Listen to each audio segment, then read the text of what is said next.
வந்த அந்த ஜனங்களுக்கு ஆண்டவர் கொடுக்கிறாரு பாருங்க ஒரு பெரிய ட்விஸ்ட். அங்கே பாருங்கள், நல்ல சந்தோஷமான ஆசீர்வாதமான நீரூற்றுகள் ஆண்டவர் வைக்கிறார். 12 நீரூற்றுகள், இளநி தண்ணி போல அங்க தண்ணி வருகிறது. மாத்திரமல்ல 70 பேரிச்ச மரங்கள். தாகத்தோடு வந்தவர்களுக்கு தாகத்தை தீர்க்க வேண்டும் என்று ஆண்டவர் விரும்புகிறார். மாத்திரமல்ல பசியோடு வந்தவர்களுடைய பசியை தீர்க்க வேண்டும் என்று ஆண்டவர் விரும்புகிறார். அப்படி என்றால் இன்னைக்கு ஊழியத்துல, தனிப்பட்ட வாழ்க்கையில, ஆபீஸ்ல, கம்பெனில, பிசினஸ்ல வெறுமையை அனுபவித்துக் கொண்டு போகிறீங்களா? கவலையே படாதீங்க.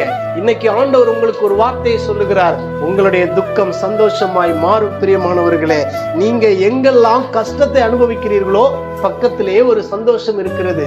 அப்படித்தான் மாறாவிலே கசப்பை கண்ட அந்த ஜனங்களுக்கு ஏலிமிலே மதுரத்தை, சந்தோஷத்தை ஆண்டவர் வைக்கிறார். பிரியமானவர்களே, பாருங்கள், ஏலிம் என்பதற்கு பயன்படுத்தப்படுகிற ஒரு முக்கியமான ஒரு வார்த்தை பலம்.